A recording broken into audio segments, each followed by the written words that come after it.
todos los ítems que vamos a desarrollar. Y tenemos acá anatomía, descripción, fisiología, epidemiología, historia de la enfermedad, los diagnósticos y el tratamiento.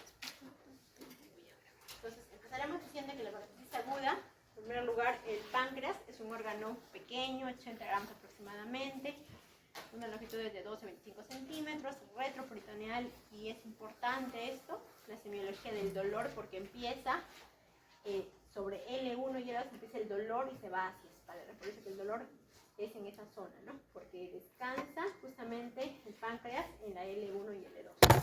Y es importante ver las relaciones que tiene con el tronco celíaco, el perimetrio superior e inferior, para ver, en caso de cuando hay cáncer de páncreas, para ver si es resectable o no, si han comprometido esas estructuras, no es resectable, ¿no? Entonces, ¿cómo lo definimos? Como una enfermedad inflamatoria de inicio rápido que causa dolor abdominal intenso y disfunción de múltiples órganos que puede conducir a necrosis pancreática y a falla multiorgánica. Entonces, es importante tener en cuenta eso, ¿no? Es una inflamación que va a llegar a causar, como dice, estas dos complicaciones, ¿no? La necrosis pancreática y la falla multiorgánica. La mortalidad varía de 1 al 5% dependiendo justamente eso, ¿no? Si hay necrosis o falla multiorgánica. Y también depende de factores de riesgo de la misma población, ¿no? Luego es importante que lo dividamos en tres: leve, moderadamente severa y severa. Entonces, ¿cuándo decimos que es leve? Cuando no hay ninguna complicación, ni de órgano blanco ni local. Cero complicaciones. Y es la mayoría de casos, ¿no? El 5% de los pacientes, y una media de ingreso hasta de unos 6 días. Y acá hay un 0% de mortalidad, ¿no? Entonces, ¿cuándo es moderadamente severa? Estas son preguntas de sus exámenes teóricos prácticos, ¿no? ¿Cuándo es moderadamente severa? Cuando hay o necrosis o colecciones, o haya un fallo orgánico de menos de 48 horas, ¿no? Entonces, ¿cuándo es moderadamente severa? Cuando hay una complicación local o fallo de órgano blanco menos de 48 horas. Y este es un porcentaje menor, un 28% de los pacientes, y tiene una media de ingreso de 11 días. Y tiene hasta un 2% de mortalidad. ¿Cuándo es severa? Cuando este fallo orgánico tiene más de 48 horas. Y es el menor porcentaje, un 7%, una media de ingreso de 39 días, y aquí es donde se eleva la mortalidad hasta 50%, ¿no? Por eso es importante diferenciarlas, ¿no? Hacer esta división, ¿no? Entonces, eso sí, memorícenselo, porque eso se les va a dar en sus exámenes, tanto teórico como teórico-práctico. Luego, ¿qué tipo de presentaciones tenemos? Tenemos dos tipos, ¿no? La intersticial edematosa y la necrotizante. Entonces, el mayor porcentaje es intersticial, ¿no? Hasta un 85%, que mejora en 48 horas, una mortalidad bajísima, ¿no? Y a comparación a la necrotizante, que es hasta un 20%, y vemos que acá la mortalidad se eleva hasta un 50%, ¿no? Entonces, son dos tipos de presentaciones. Y otro esquema que nos habla de la historia natural de la enfermedad. Entonces, igual esto tienen que memorizarlo bien y entenderlo, porque acá también vienen preguntas para su examen, ¿ya? Entonces, ¿por qué poner esta imagen? Porque decimos que tiene varias fases. Una fase temprana, que suele ser antes de las 2 semanas, o sea, la primera semana, esa es la fase temprana. Y en esta fase, ¿qué va a suceder? Va a haber una cascada inflamatoria, translocación bacteriana, y también hay regulación del sistema inmune. Por ende, va a haber acá un CIRS, ¿no? ¿Qué es un CIRS? Una respuesta inflamatoria sistémica. Y esto que va a ocasionar que el paciente probablemente a los pocos días, 2, 3 días, viene taquicárdico, viene con la temperatura elevada, hasta fiebre, pero viene con leucocitosis. Entonces hay signos de CIRS, ¿no? De una inflamación sistémica. Y esta primera fase, que es la primera semana, suele ser secundario a la inflamación, pero no es que haya una infección, ¿no? Eso lo tienen que tener muy en cuenta. En la primera semana hasta casi las 2 semanas como máximo no hay infección. Recién a partir de la segunda semana se plantea una infección de la necrosis, que es lo que suele infectar, ¿no? Entonces, la pregunta puede venir así, ¿no? Paciente, mujer de 50 años, en su tercer día, con dolor abdominal intenso, fiebre, taquicardia, el examen leucocitosis, tiene desviación izquierda, entonces, y tiene una tomografía donde se evidencia alguna complicación local. ¿Cuál es el manejo? El manejo, la primera semana, sigue siendo de soporte. ¿Quiere decir eso? Nutrición, o sea, nutrición enteral, hidratación, dolor, analgesia, ¿no? Entonces, esos son los 3 pilares que tenemos que controlar la primera semana. Si es que esto pasara ya a partir de la segunda semana o tercera semana, recién yo, este paciente con las mismas funciones que les he comentado, o con esa leucocitosis, recién yo voy a dar antibióticos, ¿no? Entonces, eso es lo que tienen que tener en cuenta. Que un paciente con pancreatitis aguda, la primera semana es una fase de inflamación. Por ende, no requiere antibióticos. Ya esa puede ser una pregunta de su examen. Entonces, recién en la fase tardía, que es a partir de la segunda semana, y como ven acá, ¿no? Menos de 4 semanas, estas son las complicaciones locales, ¿no? O es una colección aguda, líquida peripancreática, o es una colección necrótica. Más de 4 semanas, cambian de nombre. Pseudoquiste para la primera, y la segunda cambian a una colección necrótica encapsulada o un WON, ¿no? Wall of necrosis, ¿no? Entonces, esto recién en ese tiempo, ¿no? Y también en esta etapa también puede haber complicaciones sistémicas, falla orgánica múltiple, y puede llegar a la muerte, ¿no? Es importante que sepan esa diferencia de los tipos.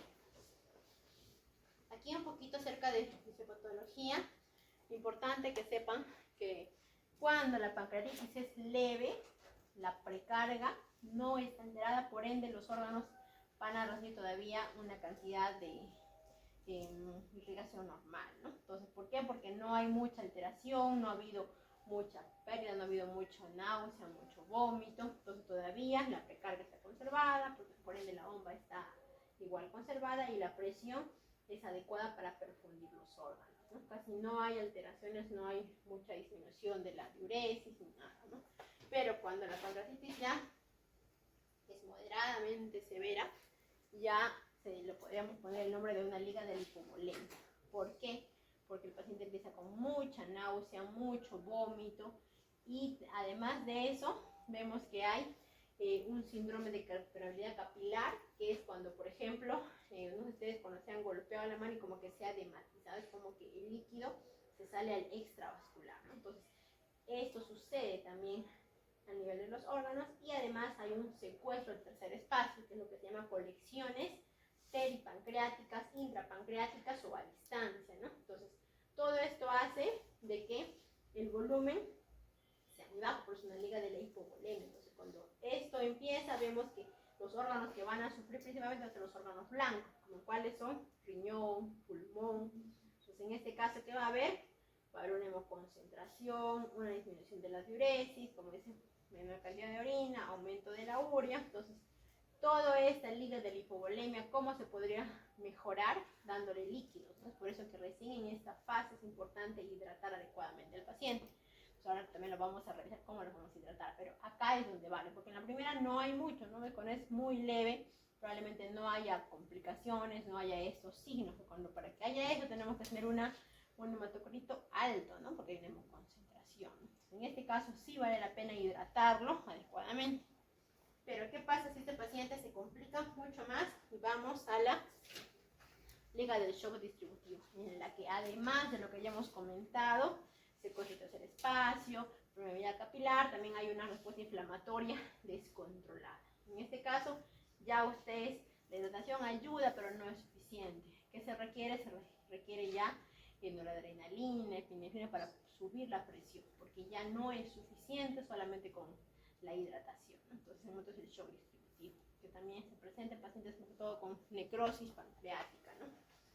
Luego nos vamos a la etiología. La etiología más frecuente, como pueden ver ahí, es la litiásica, alcohol y triglicéridos, en ese orden, ¿no? Entonces, igual, preguntas para su examen, ¿no?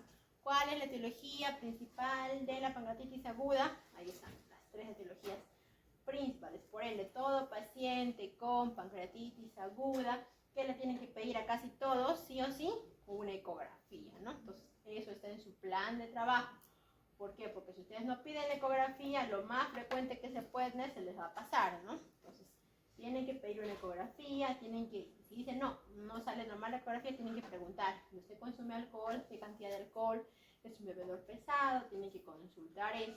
Y si es que dice que no, siguiente paso, pedimos triglicéridos, ¿no? También tenemos que pedir. Si que no sale eso, indagamos, ¿no? Si el paciente tiene alguna riesgo de hepatitis crónica o familiares de hepatitis autoinmune o consumo de fármacos.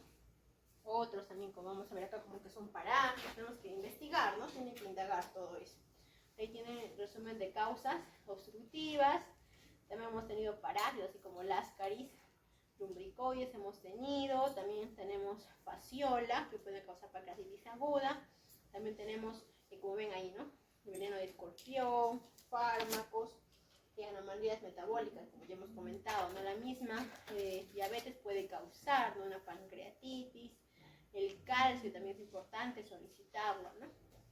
También hay que buscar de traumatismo. Gente que ha venido por un accidente de tránsito también puede tener elevación de las enzimas pancreáticas, ¿no? Ustedes tienen que buscar todas estas causas.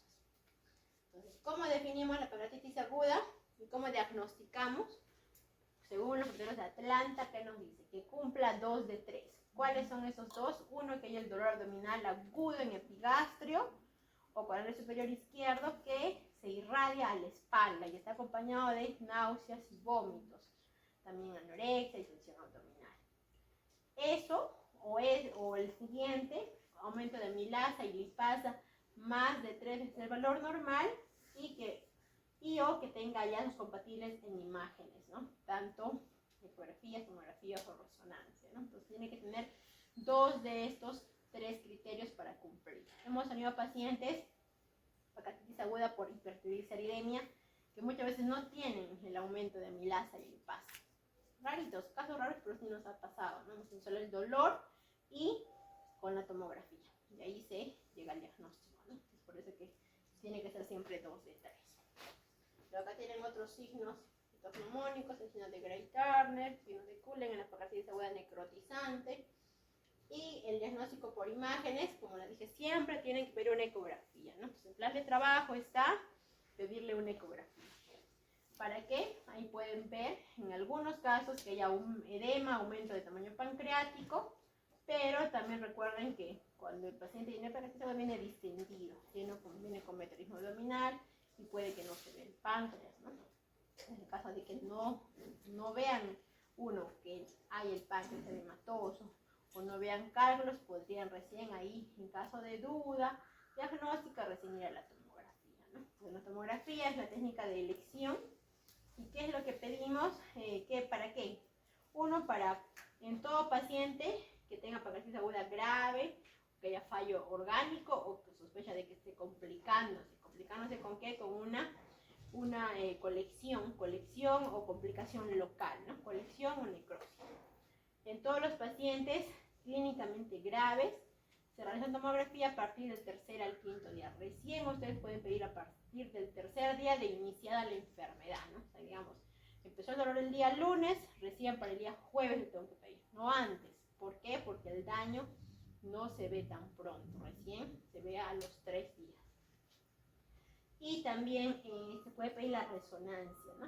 La resonancia en forma de colangioresonancia para verificar la vía biliar, para ver si no hay coledocolitiasis o también para ver las mismas colecciones, ¿no? Colecciones tanto líquidas como necrosas, ahora lo vamos a explicar mejor. Entonces, esos son los 3 exámenes. Y acá nuevamente tienen igual, ¿no? Atlanta nos habla, según el score modificado de Marshall, define, ¿no?, la falla orgánica. Entonces, ¿cuándo se define la falla orgánica? Cuando tiene más de 2 puntos, ¿no? Entonces, falla respiratoria, cuando el PAFI está menos de 300, entre 200 y 300, ¿no? Cuando el riñón, la creatinina está entre 1.9 y 3.6, ahí digo ya, hay falla orgánica renal. O cuando la presión arterial sistólica está menos de 90 y no responde a fluidos, ¿no? Entonces, cuando cumplen estos criterios, que también lo tienen que saber, ¿no?, para determinar si el paciente tiene o no tiene falla de hormona blanca. Porque dijimos que la leve es cuando no hay complicaciones locales o falla orgánica. Moderadamente severa, nuevamente lo repetimos, cuando hay complicaciones locales y como dice, falla orgánica transitoria, no menos de 48 horas. Y la severa cuando hay falla orgánica más de 48.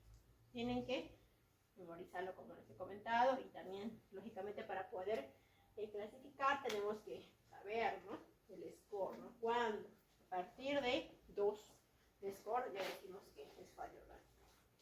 Entonces, ¿por qué incidimos tanto en esto?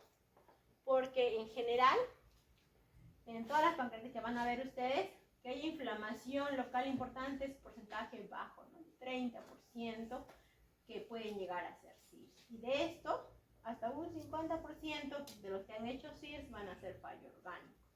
Ahí están, ¿no?, los más asumidos, no tienen los criterios de falla orgánica. Y un 7% de la falla orgánica transitoria, vemos que ya sabemos que se resuelve menos de 48, una mortalidad baja de menos de un 10%. Pero cuando es persistente, vemos que mortalidad sube hasta un 50%, ¿no? Entonces, por eso es que ustedes tienen que saber esos valores, ¿no?, para poder clasificar. Entonces, siempre en un diagnóstico, ¿no?, pancreatitis aguda, leve, moderadamente severa o severa, de etiología biliar, colesterol o por hipertriglicéridos, posee pretraumática, ¿no?, porque siempre tiene que ir un nombre completo. Entonces, cuando tengan sus pacientes, las técnicas van completas, ¿no?, el nombre completo según eso. Luego también tenemos hallazgos clínicos asociados a curso severo, ¿no? Entonces, estos son como, digamos, factores de riesgos asociados, ¿no?, a una pancreatitis aguda severa, ¿no? Entonces, esto lo hemos sacado de la Academia Americana de Gastroenterología, la guía del 2024, donde nos habla, ¿no?, de esto. Que esto justamente, de aquí salen todos los scores, ¿no?, scores pronósticos, ¿no? En general, ¿cuándo decimos que un paciente tiene mayor riesgo? Cuando tiene más de 55 años, cuando es obeso, con alteración de la conciencia, cuando tiene criterios de CIRS. ¿Y cuándo tiene criterios de CIRS? Cuando tiene la frecuencia cardíaca más de 90, respiratoria más de 20, o una PaCO2 menos de 32, temperatura más de 38 o menos de 36, leucocitos o leucopenia o más 10% de formas en bandas, ¿no?, de bastonados. No tiene que cumplir 2 o más para decir que tiene criterios de CIRS, ¿no? Entonces también tienen que saberlo, ¿no? Luego, cuando decimos que en los exámenes de sangre el BUN es mayor de 20, una creatinina elevada, un hematocrito más de 44, ¿no? O derrame, que haya derrame pleural, que haya infiltrados pulmonares o haya colecciones líquidas, ¿no? Extrapancreáticas múltiples o estéreis. Entonces, todos estos factores de riesgo se han englobado y se han colocado en scores, ¿no? ¿Qué scores? Tenemos los scores clásicos, por ejemplo, Manson, tenemos Apache, tenemos lo de Glasgow, el BISAP. Los más conocidos de repente son pues el BISAP, ¿no?, el BISAP y el Apache. Son los más conocidos. Otros más simples que no requieren mayores exámenes, solamente o una PCR, o el mismo CIRS, o el mismo hematocrito, ¿no? Entonces, al menos les pido que se memoricen uno, ¿no? Entonces les sugiero que memoricen el BISAP, que es uno de los más simples, sencillos de memorizarse, y que nos ayuda para poder determinar si el paciente va a ser una pancreatitis aguda severa. Entonces, cuando decimos que el BISAP es mayor de 3, mayor o igual a 3, que el paciente ya tiene un curso severo. Entonces, ¿cuándo? Cuando el BUN tiene que ser más de 20 o la urea más de 42. Que tenga la I es de un estado mental alterado, ¿no? S de CIRS, que cumpla 2 criterios de CIRS, le da, en este caso para el BISAP es más de 60 años, y que haya una efusión pleural. Entonces, eso tienen que memorizarse, ¿no?, el score de BISAP, para poder determinar la severidad, ¿no? También, como les comenté, la PCR más de 150, en general es útil a las 48 horas, 72 horas. Si ustedes lo piden, apenas le dolió, le piden PCR, no tiene mucho sentido, porque recuerden que toda la cascada inflamatoria no se da inmediatamente, ¿no? Toma por lo menos 2 o 3 días. También la procalcitonina también igual nos puede ayudar. Entonces, acá en este gráfico es interesante el hecho que en la pancreatitis aguda edematosa vemos que los valores de la PCR, el valor máximo, suele ser al tercer y cuarto día. Luego comienza a bajar. Pero, a diferencia de la edematosa, la pancreatitis aguda necrotizante, aumenta sus valores en el tercer día, al pico máximo al quinto, y se mantienen, ¿no? Se mantienen largo tiempo y baja más lentamente. Ahí también pueden diferenciar ambos tipos de pancreatitis, ¿no? Por eso nos sirve la PCR. Por eso hemos visto pacientes con pancreatitis aguda necrotizante que han llegado a valores de 400, 500, 600 de PCR, ¿no? Y eso está en los 7 días, 8 días y Por eso nos va a ayudar a determinar qué tipo de pancreatitis es, ¿no? Entonces ahí tenemos. Luego acá también para que ustedes lo revisen, el Apache, que eso se usa ampliamente en la UCI, el score de Apache, que tiene que ser un score mayor o igual de 8 puntos, decimos que es severo. Acá tienen, ¿no? los puntos de corte, ¿no? Para el Apache, mayor o igual a 8, para el Visa, mayor o igual a 3, desde menos de 24 horas, el Ransom, mayor o igual a 3 también, menos de 48 horas, la urea al ingreso, mayor de 60, y la PCR más 150 en 72 horas. Pues al menos usen uno de ellos. Luego la tomografía, como les había comentado, no se indica a todos, ¿no? O sea, digamos, paciente que viene con dolor abdominal, náusea, vómito, tengo la amilasa y lipasa están elevadas, tengo una ecografía que dice que hay cálculos en la vesícula, de repente pueden o no ver un páncreas un poco edematoso. En este caso, pues si está yendo una pancreatitis leve, no hay mucho dolor, le colocan analgésicos, calma, ya no tendrían por qué estar utilizando hacer la tomografía. Solo sería en qué casos, cuando el diagnóstico inicial es poco claro, como les comenté, hay dolor intenso, náusea, vómito y la amilasa está normal, la lipasa está normal. Otro, cuando hay, entonces se ve cuando hay una PCR alta, cuando está haciendo un CIRS persistente, cuando tiene una creatina elevada, ahí hay que indicarla. Cuando falla en el manejo conservador, o sea, vamos 3 días, le he dado hidratación, analgésicos, sigue con el dolor, sigue haciendo ya febrícula, ahí tengo que pedirlo, ¿no? No conoce peor clínicamente. Como les comenté, y eso es importante, también es pregunta de sus exámenes, recién se pide a las 72 a 92 horas, no pueden pedirla antes. Y como dice acá, la resonancia magnética es mejor detectando la necrosis, ¿no? ¿Por qué? Porque la resonancia va a detectar si esas colecciones, esta necrosis es eminentemente, o sea, si es necrosis realmente o solo es líquido, porque a veces se confunde. La tomografía no diferencia algunas veces la necrosis de las colecciones líquidas heterogéneas. Eso nos va a ayudar. También cuando la tomografía no es concluyente, cuando tiene disfunción aguda, cuando se les va el contraste, ¿no?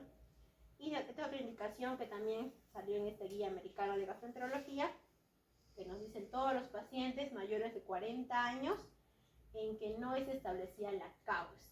¿Por qué? Porque podría ser un cáncer o un debut de cáncer de páncreas, ¿no? Todo paciente que ustedes hayan hecho, ¿no? Descartaron litiasis, descartaron colesterol, descartaron también alcohol, descartaron calcio que esté elevado, descartaron traumática, o sea, no hay nada, como que no se sabe por qué tienen que pedirle una tomografía. También es otra indicación que es importante en todos los mayores de 40 años.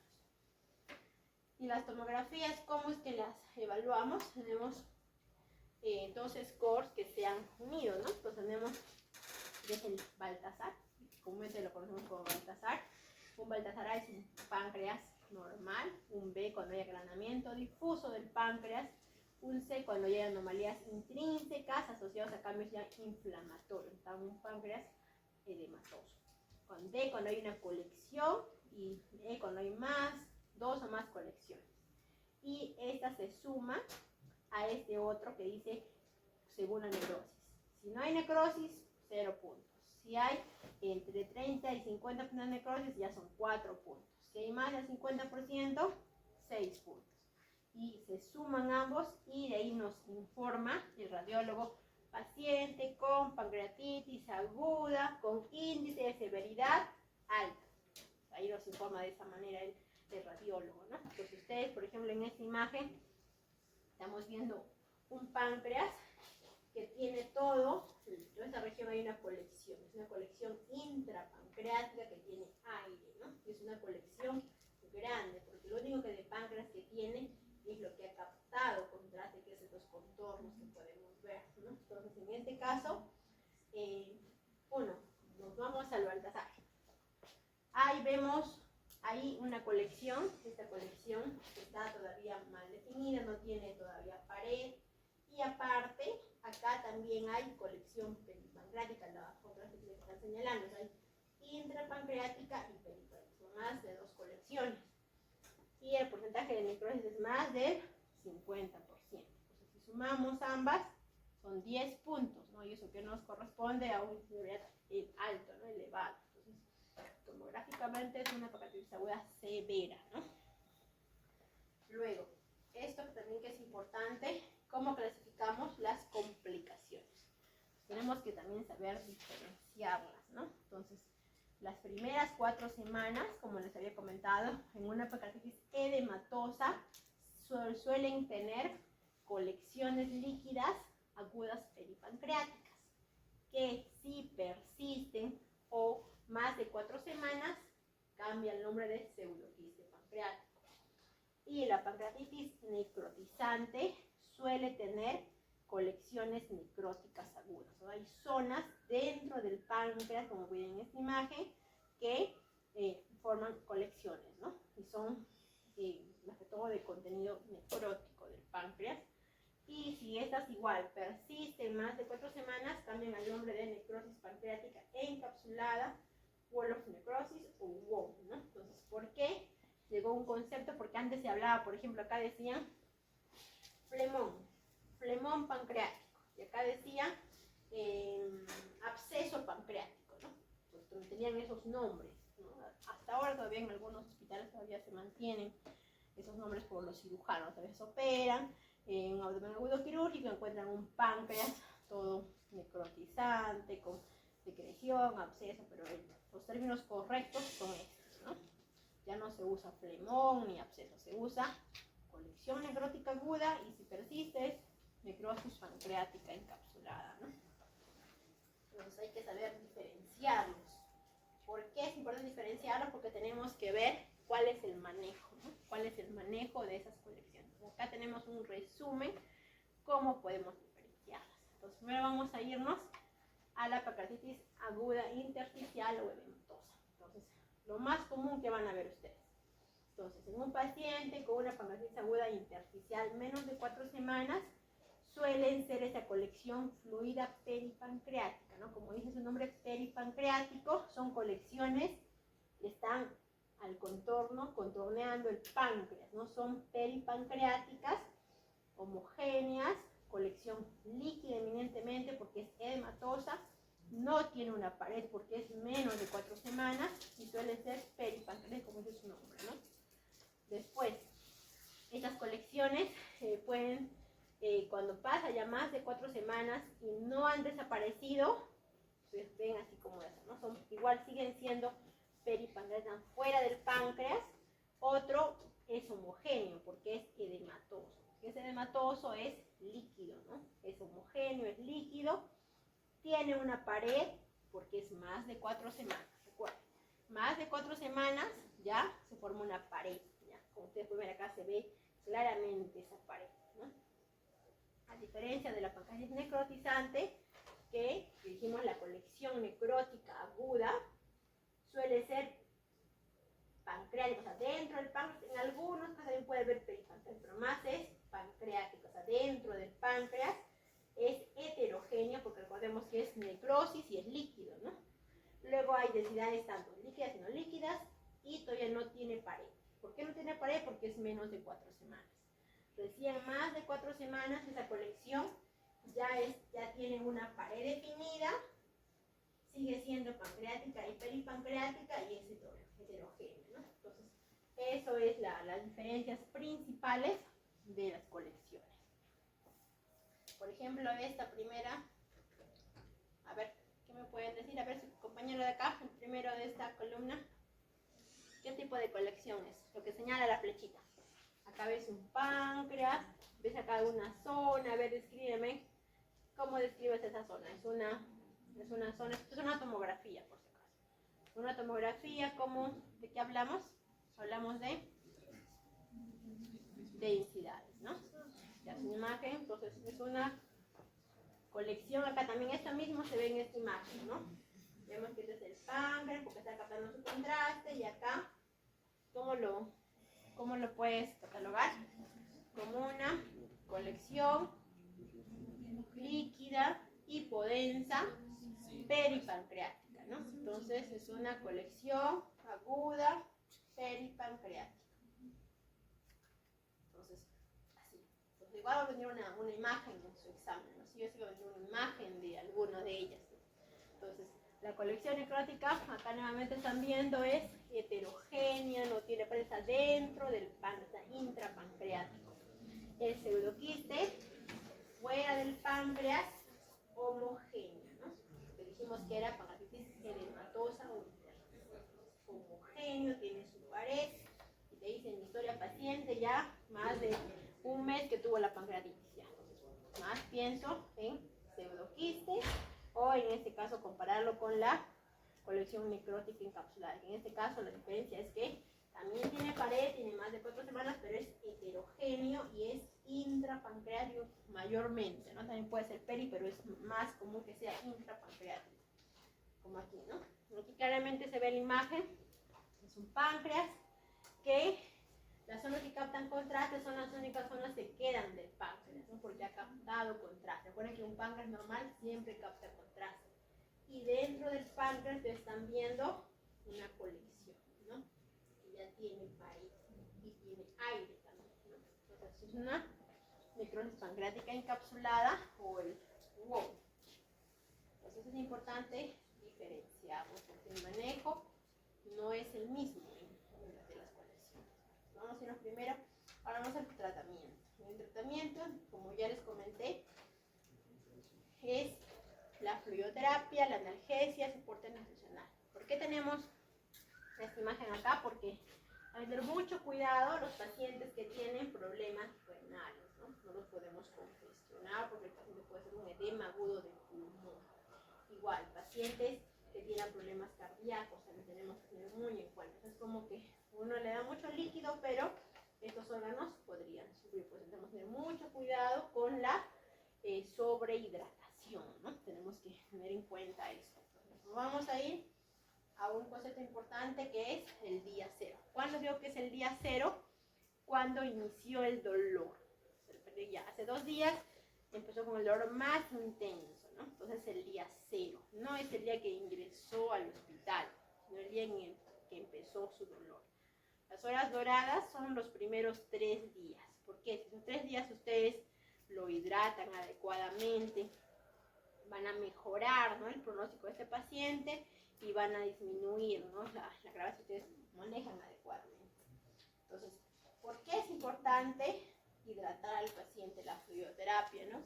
Uno, porque va a compensar la pérdida de líquido, porque uno está vomitando, está haciendo consecuencia del tercer espacio, mantener la perfusión del tejido pancreático. Es al igual cuando ustedes hablaron de ACV, ¿no? En ACV vemos tiempo para ver la perfusión cerebral, acá vemos perfusión pancreática. Si ustedes no hidratan adecuadamente, no van a llegar a una buena perfusión. Y si eso pasa, más páncreas se va a morir. Y también hay que prevenir la hipercoagulación y debemos ser rápidos, ¿no? Entonces, digamos, ustedes están en su serum, están, ponle, de cada 8 horas de Arequipa, y viene el paciente con dolor abdominal, náusea, vómito, y puede que no tengan para hacerle una ecografía o no tengan para hacerle una amilasa. Entonces, ¿qué van a hacer? Lo van a hidratar, ¿no? Lo van a mandar con su vía, su buena hidratación, y para que acá. Entonces, es importante que ustedes lo hagan prontamente. Y debe ser moderada. Esto ya se tiene claro, ¿no? Antes se daba hidratación agresiva, se llamaba, porque le ponían 4, 5 litros diarios, 6 litros, pero ahora ya no. Ahora se ha llegado a un consenso que debe ser una hidratación moderada. ¿Con qué hidratamos? Tenemos 2. Tenemos lactato Ringer y el suero salino. Entonces, ambos son buenos, pero como les he explicado, como lo voy a explicar, bueno, el Ringer lactato tiene hace menos inflamación porque se muestra que tiene un CIRS no tan elevado y la PCR no llega a elevar tanto, mientras que el suero salino lo que causa es acidosis hiperclorémica, ¿no? Porque recuerden que a veces le ponen puro cloruro, entonces podría causar esto. Pero cuando se hacen estudios de comparativos dicen que tiene una igual gravedad de complicaciones locales y sistémicas de la pancreatitis. Entonces no hay tanta diferencia, pero la ventaja de esto es eso, ¿no? La menor inflamación. Entonces, ¿cómo hidratamos? En la leve, como no hay complicaciones locales, no hay falla de órgano blanco, ni secuestro de líquidos, es un bajo requerimiento, o sea, es normal. Pero cuando ya es moderadamente severa y severa, ya ahí dijimos que hay una hipovolemia, ¿no? Hay un shock hipovolémico muchas veces que tenemos que dar una hidratación moderada. ¿Y cómo lo hidratamos? Aquí está, ¿no? Uno que debe ser una hidratación intravenosa dirigida por objetivos, ¿no? Y debe estar igual, ¿no? Monitoreado. ¿Cómo? Inicialmente, si el paciente tiene shock o signos de deshidratación, o sea, es una pancreatitis aguda con hipovolemia, tenemos que dar 10 mililitros por kilo en bolo y luego 1.5 mililitros kilo hora. ¿Qué quiere decir? Su paciente, digamos, pesa 60 kilos, tienen que darle 600 mililitros en bolo. Luego esos 60 kilos tienen que multiplicar por 1.5. A ver, multipliquemos. 60 por 1.5 por 24. Eso nos da 2 litros 160 mililitros. Entonces, ¿eso qué quiere decir? Que a un paciente de 60 kilos se le da 600 en bolo seguido de un goteo a 30 gotas. Porque a 15 gotas pasa 1 litro, a 30 gotas pasa 2 litros, a 45 pasa 3 litros en un día y a 60 gotas pasa 4 litros. Entonces tienen que indicarlo ustedes de esa manera. Si no está deshidratado, suficiente que le coloquen 1.5 por kilo por hora. Después, luego, ¿cómo controlamos? ¿Cómo controlamos que esté bien hidratado, ¿no? Uno, que la frecuencia cardíaca disminuya. O sea, el CIRS se comience a resolver, ¿no? La frecuencia cardíaca baja, que la presión arterial media se mantenga en ese rango y tenga buena diuresis.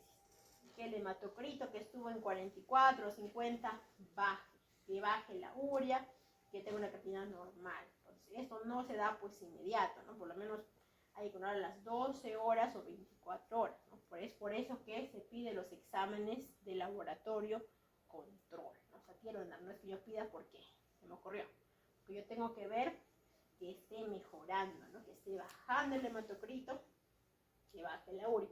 Y también podemos hacer de manera invasiva, como que midiendo presión venosa central, ver la variación de volumen sistólico o ver qué tanto, ¿no? De volumen sanguíneo intratorácico de la vena cava inferior con el mismo focus, que ustedes imagino que también lo han estudiado en imagenología. También van a medir el diámetro de la vena cava inferior y ver si el paciente está hipovolémico, normovolémico o hipervolémico, ¿no? Eso nos va a ayudar. Entonces, si un paciente, ustedes ya lo han hospitalizado, le han dado su hidratación, pasan 12 horas o pasa un día y no ha bajado, ¿qué tienen que hacer? Aumentar el volumen o dar un nuevo bolo, no tienen que hacer algo porque no lo van a dejar tal cual, ¿no? Entonces, esto es el resumen de la coagulación, luego que se hizo el estudio de Waterfall.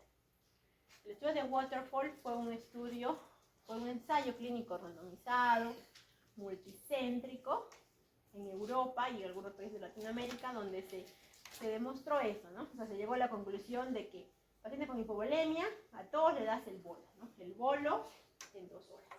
Y luego la perfusión a 1.5. Lo reevalúas a las 12 horas. En las 12 horas, el dolor ha bajado menos de 5/10 o tiene ganas de comer, le damos dieta, ¿no? Todas las 12 horas. Cuando digo que está hipovolémico, cuando cumple esos criterios, ¿no? Igual, creatinina elevada, hematocrito, diuresis baja, presión arterial sistólica menos de 90, o signos de deshidratación, como cuáles, sed, sequedad mucocutánea, Si el paciente dice, tengo sed, le está pasando, pero si no lo estamos hidratando, pero sigo con sed, quiere decir que está deshidratado. Tiene que darle un bolo, ¿no? Luego, igual, si es que ustedes, pasadas esas 12 horas, ustedes reevalúan si el paciente está con sospecha de sobrecarga de fluidos, que allá también tienen sus criterios, que en caso, por ejemplo, que haya una evidencia hemodinámica, por ejemplo, el ecocardio, o que haya síndrome que sea disneico, que haya edema periférico, palpitante, tienen que suspender, ¿no? Entonces, si hay uno de los tres, sospecha. Confirmación cuando hay dos de los tres criterios, ¿no? Entonces, que hay sospecha de hipervolemia, ustedes van a disminuir o suspender los fluidos, ¿no? Si está normovolémico, continuamos con la perfusión, como dijimos, al menos 72 horas, ¿no? Vamos bajando. Y si está hipovolémico, pues damos otro bolo. Si la gente le ha puesto todo esto y sigue con sed, o no ha bajado la creatinina, no ha bajado el demás, tenemos que colocar un nuevo bolo, ¿no? Con ese nuevo bolo ya debería mejorar, ¿no? Entonces, si el paciente ya, una vez que tolera la vía oral de manera adecuada, recién yo suspendo fluidos, ¿no? Entonces, es importante. Luego, cuando damos dieta, ¿no? Por vía oral. Si el paciente es capaz de comer, me refiero que no hay náusea, no hay vómito, el dolor ha bajado bastante, tiene apetito, pues le damos dieta. Si el paciente está sedado o no se ve que ya pasaron muchas horas y no puede comer, tenemos que valorar la nutrición enteral. Enteral tenemos dos tipos de vías, sonda nasogástrica o sonda nasoyeyunal. Entonces, vamos a empezar con la dieta primero. Entonces, por ejemplo, ¿qué tipo de dieta vamos a dar al paciente que haya disminuido el dolor y que tenga un apetito incrementado? Ustedes verifican estos síntomas. Estos síntomas son menos de 5/10, damos dieta, ¿no? Entonces, que el dolor haya bajado, que no haya tensión abdominal o pues disminuida, que tenga, ¿no? Por ejemplo, si tiene sensación de que la comida se queda o no mejora, o que tenga dificultad, o que no haya muchos movimientos sin que esté estreñido, que tenga náusea, que tenga mucha sed o debilidad. En este caso podríamos, ¿no? Tenemos que considerar estos síntomas. Si estos están menos de 5/10, ya vamos a dar una dieta. ¿Qué dieta vamos? Damos la dieta blanda hipograsa, ¿no? Acá ya se ha demostrado tanto, como ustedes pueden ver, esta guía clínica del manejo de hepatitis aguda por el Salud, y también en la revista de gastroenterología, que se debe indicar la dieta blanda hipograsa. ¿Por qué? Porque se ha hecho comparaciones con pacientes que se les ha dado dieta blanda, hipograsa, y otros que se les ha dado la dieta que es progresiva, ¿no? Que empieza con líquida restringida, líquida amplia, y luego recién blanda. En ambos los resultados son iguales, ¿no? Es más, uno al darle restringida, a darle líquida amplia, no le da sus calorías necesarias, ¿no? Entonces, en este caso, el paciente no va bien, pero el punto de problema que todavía tenemos en los hospitales es que hay un poco de resistencia, ¿no? Del personal médico de darle dieta blanda hipograsa, ¿no? Porque dicen, no, si le doy de frente la dieta blanda le va a doler y luego retrocedemos. En realidad es algo que es como hallazgo que se tiene, ¿no? Pero no se ha demostrado, ¿no? O sea, sí se ha demostrado de que la dieta blanda debe ser hipograsa de golpe. Eso deberíamos hacerlo, pero como les he explicado, todavía hay un poco de resistencia del personal médico. Luego, cuando damos nutrición enteral, cuando damos nasoyunal o nasogástrica, ya se ha visto que ambas son iguales. Como ustedes pueden ver acá, se ha comparado los estudios y no hay diferencias significativas en ambas, en los tipos de sondas. Pero, eso sí, se recomienda la nasoyunal cuando el paciente tenga vómitos persistentes, la vomita constantemente. Muchas veces tienen dos sondas, una sonda nasogástrica por la cual sale toda la secreción gástrica y biliar, y otra sonda nasoyunal que va a la hidratación. Entonces, si el paciente está vomitando constantemente, tiene un residuo gástrico más de 350, tenemos que volver a colocarle una sonda nasoyunal. O que tenga compresión extrínseca en el duodeno. ¿En quiénes, por ejemplo? En aquellos que tienen una pancreatitis necrotizante, tengan una colección necrótica aguda, que suele estar el páncreas, dijimos retroperitoneal, detrás del duodeno, suele comprimir esa colección el duodeno. Si comprime el duodeno, no va a pasar, pues no te van a dar dieta y no va a pasar a través del duodeno. Tiene que colocar una sonda nasoyeyunal para que ahí recién pueda pasar. Entonces, ustedes tienen que saber de que solo se coloca nasoyeyunal cuando haya vómitos, residuo gástrico más de 350 o compresiones extrínsecas por colecciones necróticas o pseudoquistes. En ese caso se da, o que tengan por ejemplo también gastroparesia diabética, también tienen ustedes que colocar en nasoyeyunal, pues, ¿no? ¿Con qué se coloca, con qué se nutre? Con el osmolay, ¿no? Que suele ser un tipo de nutrición enteral isoosmolar, ¿no? Luego, ¿qué es lo que dice su guía de salud acá, ¿no? Cuando la pancreatitis aguda es no severa, se debe nutrir máximo hasta las 48 horas. Hasta las 48 horas como máximo se debería iniciar la nutrición enteral, cuando es no severa. Y si es severa, lo máximo que pueden demorar es 72 horas, ¿no? ¿Por qué? Porque si ustedes se pasan de esos tiempos, ese páncreas, uno que no se ha perfundido adecuadamente, tampoco no va a nutrirse a tiempo, ¿no? ¿Y qué pasa si no se nutre? Va a haber, más necrosis, va a haber translocación bacteriana. Si hay eso, que hay infecciones. La infección en este caso es fatal, ¿no? Las infecciones. Entonces, lo máximo que pueden esperar a nutrir un paciente es 3 días, máximo. No pueden dejar que esté más días sin comer, porque ustedes permiten eso, ¿qué van a hacer? El paciente vaya a una pancreatitis severa, se complique más, se infecte, ¿no? Luego, analgésicos. ¿Con qué damos? Damos analgésicos, dice, depende de cada paciente, ¿no? Muchos en los hospitales se usa casi el metamizol, tramadol, y con eso van muy bien. En caso de que no mejore, ya subimos el nivel, ¿no? Subimos a fentanilo, meperidina, codeína.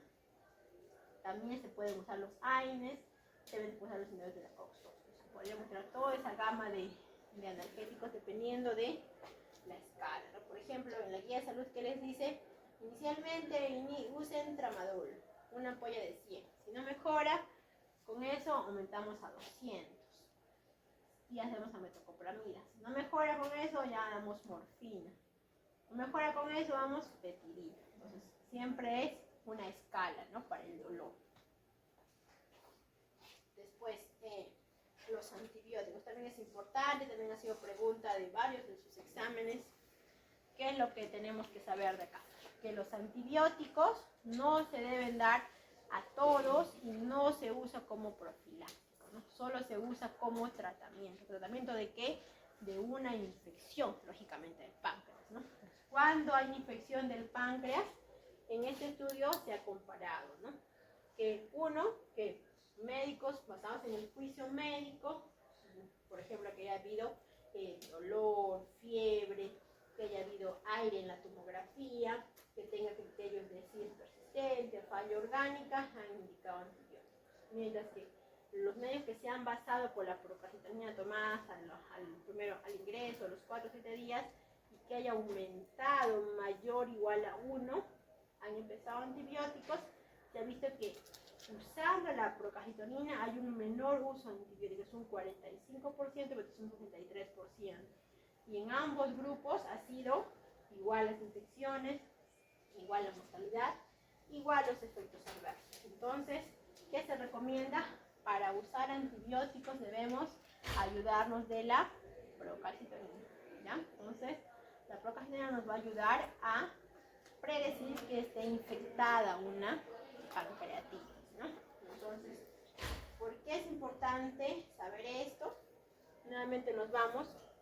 De 100 pancreatitis agudas, de ellos, 73 no van a hacer ninguna complicación local, van a ser leves. De estas 10 van a ser colecciones agudas líquidas peripancreáticas. De estos, otros 17 van a ser necrosis pancreática o de la grasa peripancreática. Y de estos 17 que tienen necrosis, solo 4 se van a infectar. Entonces es un porcentaje bastante bajo, ¿no? Entonces No justificaría dar antibióticos pues acá o acá, ¿no? Solo se dan antibióticos cuando hay necrosis y está infectado, ¿no? Solo en este caso deben dar antibióticos. ¿Y por qué se infecta una necrosis? Porque saben que un tejido desvitalizado, muerto, se infecta, no es un caldo de cultivo. Y aparte que se ha encontrado, ¿no? Se ha encontrado translocación bacteriana. ¿Cómo se ha demostrado? Porque en el 20% de los pacientes con pancreatitis aguda tienen ADN de bacilos gram negativos en sangre durante la primera semana. Por eso te digo, la primera semana es cuando hay inflamación, translocación bacteriana, ¿no? Pero todavía no hay infección. Se da, recién dijimos, a partir de la segunda semana, ¿no? Entonces, como dice acá, la infección clínica es infrecuente si no hay necrosis. Si no hay tejido muerto, ¿qué se va a infectar? Pues, ¿no? Es más raro que se infecte donde no hay necrosis. Por eso que los pseudoquistes pancreáticos, que dijimos que eran una pancreatitis edematosa, no suelen infectarse, es raro. Luego, tenemos también acá, pues, es por eso que lo que solemos tratar nosotros, se hacen drenajes o se plantea drenajes, es cuando hay necrosis, ¿no? Eso es lo más urgente de drenar o de bridar, ¿no? Mira que cuando hay líquido, solo si es grande, comprime en ese caso, en los pseudoquistes se va a drenar. Pero en este caso, en la mayoría de casos, pues cuando hay necrosis, la primera semana, estamos hablando, fueron 4 semanas, estamos hablando de una necrosis pancreática aguda, ¿no? Entonces una colección necrótica aguda, intrapancreática, heterogénea, sin pared. ¿Qué se suele hacer? Solo drenaje percutáneo. Y si el paciente está en estado taquicárdico, febril, ahí se puede hacer drenaje percutáneo. No se puede hacer drenaje endoscópico, ¿por qué? Porque no tiene pared. Tampoco quiero porque tampoco no tiene pared, entonces mucho riesgo. Entonces, si esas 4 semanas se tiene una colección necrótica y está taquicárdico, hipotenso, está haciendo fiebre, hay que drenarlo. Pero si es por vía percutánea. Si han pasado más de 4 semanas y vemos que hay una colección, entonces una colección igual, lo que está intrapancreática está un poco heterogénea, es igual a una necrosis, ¿no? Una colección necrótica encapsulada, que tiene su pared, ¿no? En esa pared que tiene. Acá sí podemos hacer drenaje percutáneo, endoscópico o quirúrgico. Acá sí se pueden hacer las 3, ¿no? Dependiendo de la disponibilidad de los hospitales, ¿no? Entonces, nuevamente, ¿cuándo sospecha que esté infectada necrosis? Cuando hay fiebre, hay CIRS de novo, o que no mejora a partir de la segunda semana, hay fallo orgánico que no mejora, o una nueva falla orgánica en la segunda semana, o que haya aire, ¿no? Aire en paciente con una clínica compatible, aire dentro del páncreas, en la necrosis, ¿no? Entonces, aquí está, ¿cuál es el manejo? Entonces, planteamos, ¿cuándo hacemos drenaje? El drenaje es cuando es líquido, ¿no? El contenido líquido puede ser percutáneo, que les he comentado, o endoscópico cuando se coloca prótesis a nivel transgástrico, o sea, la pared gástrica se ingresa con un endoscopio, se hace un pequeño corte, un corte y se coloca una prótesis, ¿no?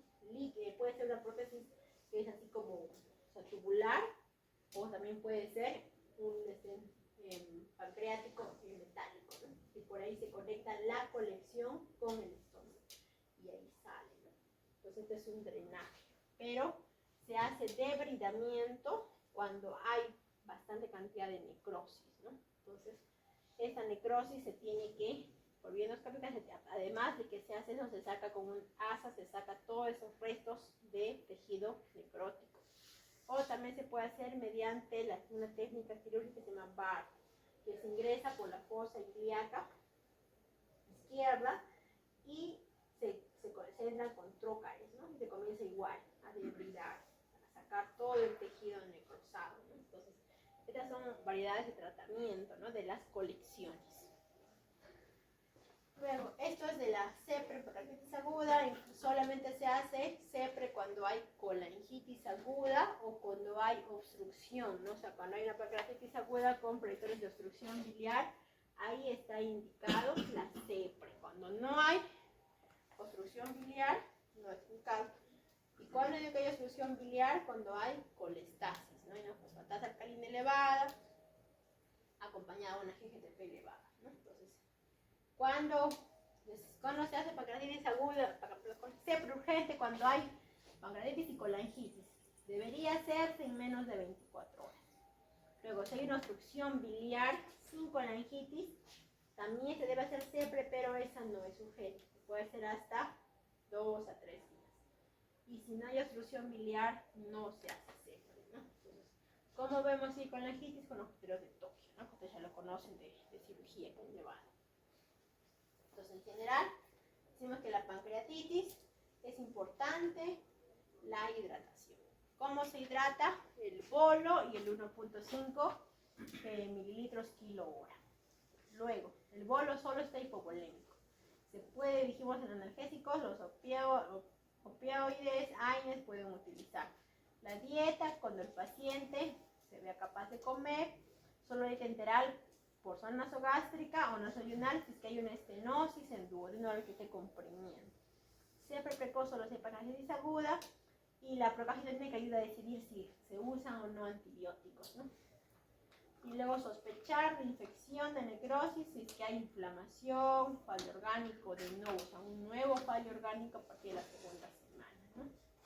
Y si es que no mejora, pues se hace drenajes, ¿no? Percutáneos o endoscópicos. Y si no mejora eso, ya recibimos como último paso al quirúrgico, ¿no?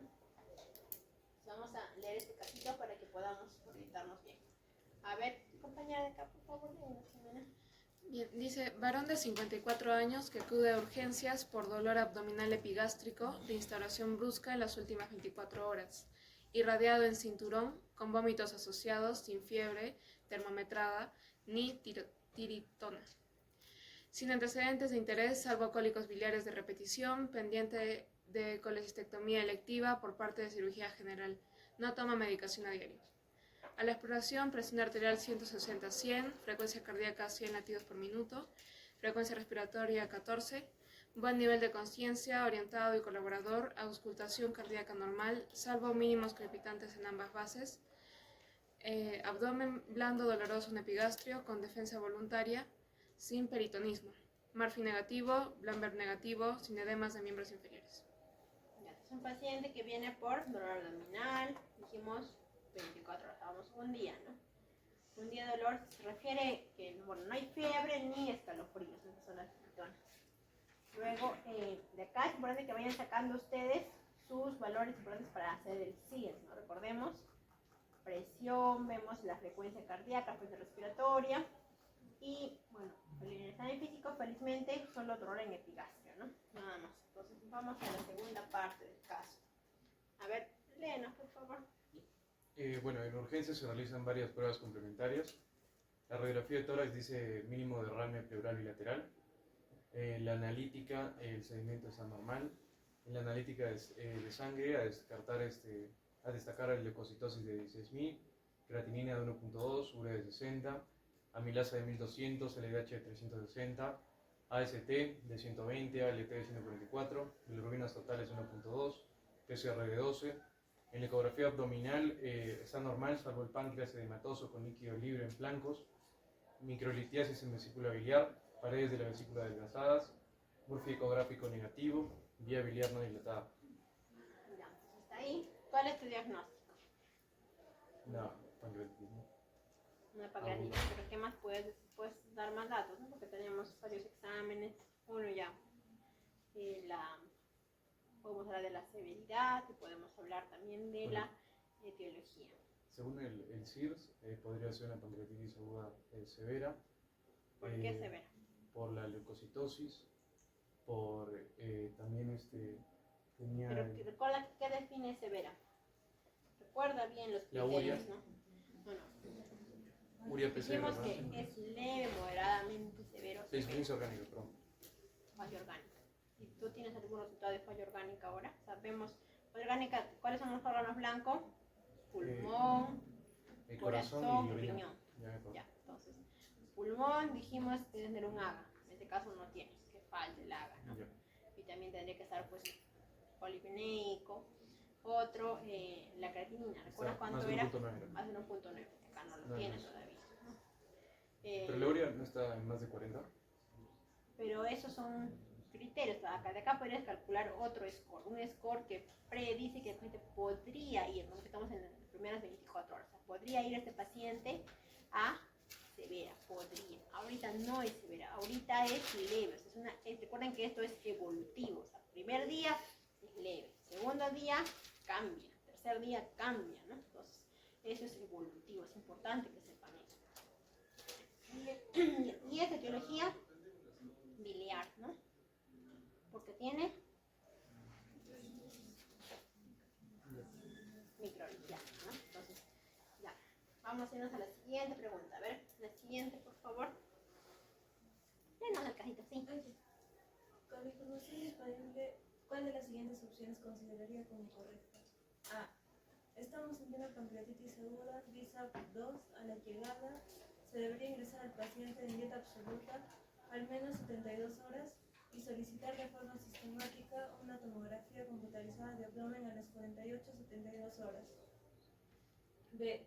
Estamos ante una pancreatitis aguda BISAP 2 a la llegada. Se debería ingresar al paciente en dieta absoluta, reiniciando la dieta lo antes posible y asociado a antibioterapia de amplio espectro por datos analíticos de colangitis aguda asociada. C. Estamos ante una sospecha de cólico biliar complicado con presión pancreática asociada, por lo que realizaría al ingreso una colangioresonancia magnética. D. Estamos ante una pancreatitis aguda BISAP 3 a la llegada. Se debería ingresar al paciente en dieta absoluta el menor tiempo posible y según evolución clínico-analítico se optaría por realizar una tomografía computarizada a las 72 horas del inicio del cuadro. A ver, ¿cuál es tu respuesta? A ver, Me recordemos. parece que la D. Bien, ¿por qué BISAP 3? A ver, recordemos, ahí tenemos uno para BISAP, dijimos primero El boom. el boom, que tiene que estar más de 20 20. o la urea más de 40. 42 kilos. Ahí tiene un criterio, ¿no? Estado de conciencia que Normal. está normal. Luego tenemos Sí, tiene. el CIRS. 2 de ¿Tiene 4. CIRS o tiene CIRS? Frecuencia cardíaca y leucocitosis. Ya tiene. Luego, ¿qué más? El de raya pleural, ¿tiene o no Sí, tiene? bilateral. Ya, entonces ahí vamos 3 puntos, ¿no? Entonces es un BISAP 3. Es un BISAP 3 y el paciente ya en NPO correcto porque no debe comer. Luego el menor tiempo posible, como dice ahí, ¿no? Y según la evolución recién pediríamos una tomografía. ¿Por qué no pediríamos antes la tomografía? ¿Por qué no? Porque el diagnóstico es claro, ¿no? No tenemos dudas y estamos muy pronto, ¿no? Muy pronto, estamos en las 24 horas. Entonces, una tomografía en este momento no sería adecuada. Luego, dar antibióticos no tiene sentido, ¿no? Porque está con CIRS, ¿no? Pues está con leucocitosis, pero eso no es porque esté infectado, no es la respuesta inflamatoria, ¿no? Entonces, y aparte que es las primeras horas, no tiene indicación. Y aparte que no hay tampoco colangitis porque no hay dilatación de vías biliares, no hay criterios, ¿no? Y no hay tampoco un patrón colestásico. Bueno, BISAP 2, no, pues no, ya lo hemos descartado. Y cólico biliar menos, porque ya hay elevación de enzimas pancreáticas, ya no es un cólico biliar, ¿no? Luego, a ver, continúe, compañera, por favor. El paciente evoluciona de forma desfavorable desde el punto de vista clínico, con lenta instauración de la dieta y aumento de reactantes de fase aguda. En la analítica de control de las 48 horas destaca leucocitos 14.000, creatinina 0.98, AST 40, ALT 53, GGT 89, fosfatasa 115, bilirrubina total 0.98, PCR 340, procalcitonina 0.05. El paciente experimenta fiebre termofiltrada de 38.3, sin tiritonas, dolor abdominal controlado. Entonces, ¿ahora qué ha pasado? Vamos todos al segundo día, ha mejorado la leucocitosis, la creatinina también ha bajado, pero la PCR se ha elevado, ¿no? Ha elevado bastante, 640. La proca todavía está negativa, pero el paciente tiene fiebre, ¿no? Y estamos en el segundo día. Entonces, a ver. Siguiente, compañero. Síganos, por favor. ¿Cuál de las siguientes aseveraciones consideraría falsa? A. Extraería hemocultivos en el momento de la fiebre y descartaría otros focos plausibles. Radiografía de tórax, sorocultivo, revisión de las vías periféricas para descartar flebitis. B. Dado la mala evolución de la pancreatitis y aparición de la fiebre, solicitaría TAC de abdomen preferente. C. Mantendría dieta oral y no la retiraría salvo aparición de síntomas obstructivos. D. Dado que estamos ante una pancreatitis aguda de origen biliar con evolución tórpida, comentaría caso con unidad de endoscopias para realización de una CEPRE precoz. Mira, a ver, ¿cuál es tu respuesta? ¿Cuál es la falsa?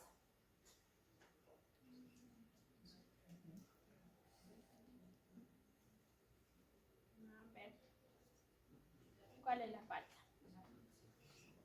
¿Cuál es la falsa que lo acabamos de decir? Lo hemos dicho. La Vamos, B. vamos, lánzate. La B. ¿Por qué? Por la aparición de la fiebre y la mala evolución. ¿Esa es la falsa? Vamos, vamos. No tengas miedo, lánzate, lánzate. No, que estamos... Ahorita es para que se equivoquen. Para que en su examen no se equivoquen. Vamos. A ver. Da una miradita ya. No acabamos de decir que la vía biliar estaba bien, que no había colangitis. ¿Cuándo hacemos CEPRE? Cuando hay pancreatitis y colangitis, las dos juntas, en el mismo momento. En ese momento hacemos CEPRE. En este caso, este paciente no tiene dilatación de las biliares, no es histérico, no hay patrón colestásico, entonces no hay criterios de colangitis. Por lo tanto, es recontra falsa. Pues, no. Por ende, paciente con fiebre, ¿no? Segundo día, tenemos que buscar otros focos. ¿Por qué? Porque dijimos que el páncreas es poco probable que sea infectado, ¿no? Debe haber otra causa, ¿no? Busquemos una neumonía, urocultivos, vías periféricas, tenemos que buscar otros focos. ¿Por qué? Que sea el páncreas es raro. Luego, el paciente ha evolucionado mal, ¿no? Se está viendo la PCR, se subió, entonces quiere decir que algo está pasando, ¿no? Algo está comenzando a pasar, entonces por eso, y aparte que ha hecho fiebre, entonces también debe hacer una tomografía, porque está yendo mal, ¿no? Porque la PCR casi siempre se correlaciona con pancreatitis necrotizante, ¿no? Entonces para poder ver, yo puedo pedirle eso, no le pido, no es cortito, lo harán, pues todavía no lo hacen inmediato, ¿no? Demora un tiempo, 6 a 72 horas como mínimo, ¿no? Luego mantiene el litoral, por supuesto, debe seguir comiendo, ¿no? Y no lo retiraría, excepto que haya síntomas obstructivos. ¿Qué síntomas obstructivos pueden ver? O sea, que esté obstruyéndose, pues, ¿no? Justo ahí en el duodeno, náusea, vómito. En ese caso, recién podría yo retirar la vía oral y colocarle probablemente una sonda, ¿no? Para que pueda comer. Pero si no, no. Entonces, esa es la respuesta. La falta es la siempre. A ver, la siguiente compañera, por favor.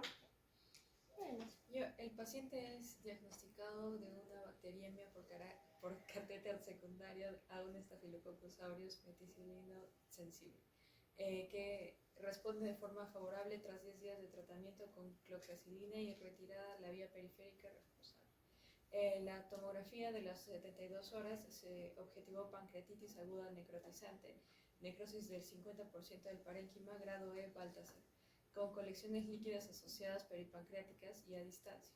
Se inicia pancreatina a dosis de 50.000 unidades internacionales con las comidas principales, pero el paciente comienza en torno del día 14 de ingreso con saciedad precoz y dolor abdominal postprandial. Se realiza de nuevo una tomografía a los 16 días de ingreso adjunto. Esta es la imagen. A ver, revisen. Es un paciente que ya se encontró una infección, ¿no? Una bacteriemia por catéter, ¿no? Será una flebitis que ha causado la infección. Pero han pasado ya 2 semanas, ¿no? 14 días y no está comiendo. Y además, le piden una tomografía. Entonces, ¿qué ven ahí?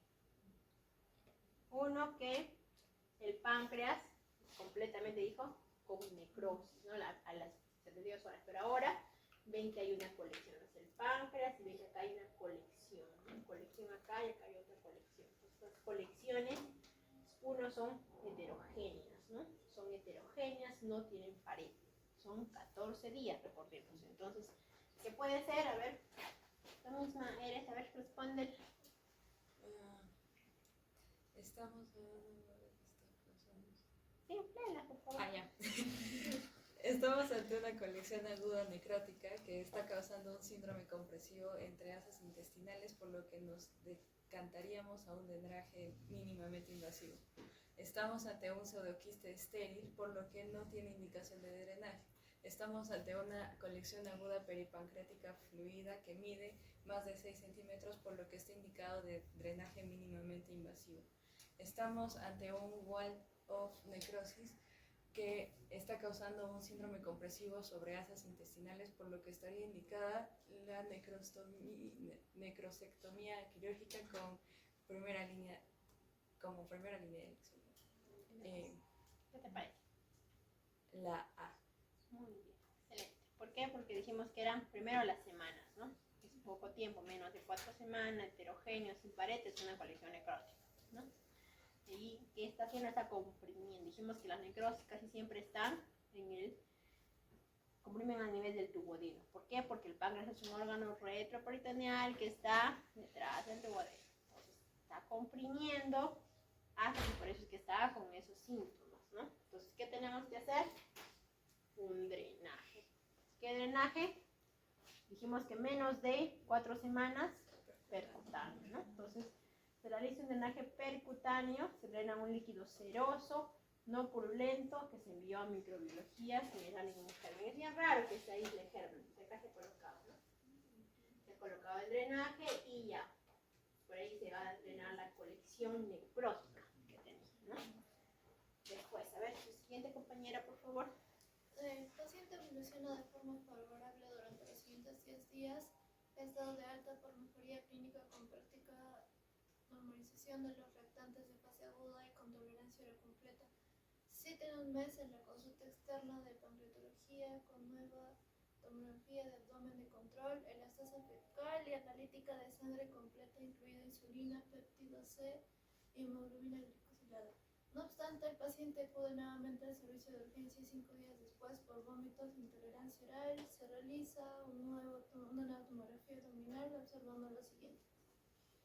Ya, entonces, paciente, bueno, 16 días, 10 días más se quedó, o sea, 26 días, menos de un mes, y se dio de alta, ¿no? Y se le hacía costoro externo. ¿Y por qué le piden la elastasa fecal? ¿Por qué le piden la insulina, péptido C, hemoglobina glicosilada? Recordemos que cuando hay mucha necrosis, hay insuficiencia pancreática exocrina, ¿no? ¿Y eso cómo lo detectamos? Uno, el dedo fecal, para ver insuficiencia pancreática. Y recordemos que también puede haber una insuficiencia pancreática endocrina, ¿no? Por eso que pedimos hemoglobina glicosilada, insulina y péptido C, ¿no? Es por esa razón. También por eso se le dio la pancreatina, porque cuando el páncreas tiene necrosis más del 50%, puede haber síntomas, ¿no? De malnutrición, pues se da la pancreatina. Después, pero este paciente dice ya, se va al mes, todo bien, pero ya al mes, como dice, pues pasó el mes de controles, le pidieron los exámenes. Pasaron 5, hasta más o menos 35 días y viene por náuseas, por vómitos, intolerancia oral. Y tiene una nueva tomografía donde se ve una colección. Pero recuerden que es una colección que no estaba antes, ¿no? No tenía esa colección, tenía necrosis, pero no tenía esa colección, es homogénea, ¿no? Bueno, acá uno es aire y líquido, ¿no? Aire y líquido. Entonces, ¿qué puede ser? Entonces, la pregunta última justo va con respecto a saber su compañera quién sigue. Vaya, por favor. Sí. Pregunta 4. Teniendo en cuenta que la tomografía previa al alta realizado 6 días antes de realizar estos objetivos, estos hallazgos, ¿qué prueba complementaria realizaría la paciente una vez ingresada? ¿La C? La C, una angioterapia. ¿Por qué? ¿Qué estás pensando ahí? Porque podría haber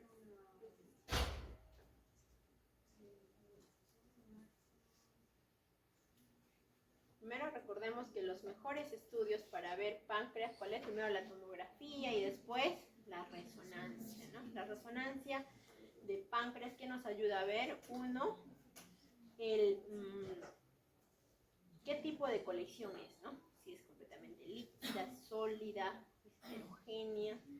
Y luego también nos ayuda a ver, si pedimos una colangio, ¿qué nos dibujaría también? La vía biliar, vía pancreática, ¿no? Entonces, ¿qué podemos estar pensando? Si es que antes de eso no tenía, ¿qué ha podido pasar, ¿no? Después, durante la pancreatitis, bueno, ¿qué ha podido causar la imagen, ¿no? Que acabamos de ver? Que es la colección, ¿no? O sea, es una colección, es un quiste, ¿no? Es un quiste. Entonces, en la colangioresonancia, ¿qué nos puede salir? ¿Cuál es el origen de ese quiste, ¿no? Entonces, en este caso, la respuesta es que ha hecho se llama un síndrome del ducto desconectado. Entonces, el conducto pancreático ha tenido una disrupción, ¿no? O sea, como que se ha roto el conducto pancreático y todo eso ha formado ese quiste, ¿no? Entonces, una disrupción del conducto pancreático o síndrome del ducto desconectado. ¿Cómo se soluciona eso? Se coloca una prótesis, ¿no? A ese nivel para que pueda cerrar esa disrupción, ¿no? Y ya no pueda seguirse llenando la colección, ¿no? Entonces, eso cómo lo diagnosticamos con la colangioresonancia y la resonancia de páncreas, ¿no? Entonces, eso es un poquito del casito, ¿no? Lo importante es que ustedes sepan, principalmente que, bueno, cuando sean internos, cómo hacer el diagnóstico, qué exámenes van a pedir, qué complicaciones pueden tener, ¿no? Las necrosis, cuando se hace drenajes, eso es importante que ustedes sepan, ¿no? Luego vamos a ir al tema que es un poquito más corto porque no es muy frecuente, ¿no? Pancreatitis crónica. Pues igual, vamos a decir que la pancreatitis crónica es un síndrome fibroinflamatorio patológico del páncreas en individuos con factores de riesgo genéticos, ¿no? Ahí está la clave. O ambientales, ¿no? Es por eso que es un poco raro. ¿Y por qué se caracteriza? Porque hay dolor repetitivo, como dice, de inflamación, que ocasiona una injuria tisular crónica con reemplazo, ¿no? De este tejido pancreático, parénquima pancreático, por un tejido conectivo fibroso, el cual llega a producir grados de insuficiencia pancreática, tanto exocrina y endocrina, dolor crónico, ¿no? Disminución en la calidad de vida y aumento de riesgo de cáncer, ¿no? Entonces, esa es la definición. Luego, la epidemiología, como ven acá, es raro en nuestro medio, ¿no? Latinoamérica son casos raros y la prevalencia es más alta en Europa, Asia, Norteamérica, ¿no? Ahí es donde es mucho más elevado, acá no tenemos mucho. Entonces, si usted entra en la enfermedad, igual que en la hepatitis aguda, tiene que ver, uno, que haya algún factor de riesgo de susceptibilidad, que suelen ser genéticos principalmente. Pero también en casos de pancreatitis aguda, la repetición, ¿no? Cuando hay pancreatitis aguda recurrente, por ejemplo, hay pacientes que hemos tenido que tienen algo de veces y no se han operado, han tenido como que 5 o 6 pancreatitis agudas severas que también ocasionan, ¿no? Que ese páncreas, ustedes han visto que es, primero, está la necrosis. La necrosis, con el paso de los meses, puede resolverse, pero si se sigue necrosando, se sigue muriendo más páncreas, recuerden que uno puede vivir con, o por lo menos no tener muchos síntomas cuando hay un páncreas, al menos de cuánto porcentaje de páncreas para que no haya estas cosas, como mínimo que debe tener uno. 10%. O sea, con 10% de páncreas uno puede estar todavía bien. Pero imagínense que le da 5 pancreatitis, 6 pancreatitis, entonces ese páncreas ya no tiene, pues ya no hay páncreas, ya se ha muerto ya. Entonces, en este caso también pueden hacer insuficiencia pancreática y hacer la pancreatitis crónica, pues, ¿no? Entonces, en casos repetitivos y también que haya susceptibilidades, ¿no? A la recurrencia, digamos, es fumador, sigue fumando, sigue tomando, pues lógicamente va a tener más episodios de pancreatitis aguda recurrente, ¿no?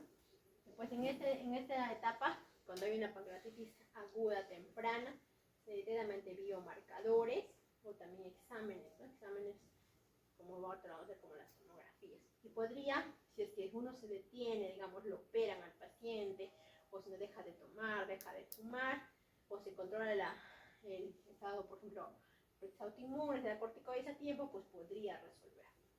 Pero si es que uno continúa con la injuria o los factores estresantes, pues se va a una pancreatitis aguda establecida, donde ya hay una disregulación inmune, disfunción acinar, hay un dolor patológico continuo y puede haber ya metaplasia, ¿no? O sea, ya lesiones premalignas. Y el estadio final se caracteriza cuando ya hay el páncreas ya fibrosado, con esclerosis, ya hay insuficiencia exocrina, o sea, ya hay síntomas de malabsorción, hay diarrea, la diarrea con esos flotantes, diarreas con grasa, ya hay diabetes, ¿no? Diabetes tipo 3C, que es la diabetes a causa de la pancreatitis, ¿no? De las pancreatitis agudas a repetición, síndrome de hay un dolor.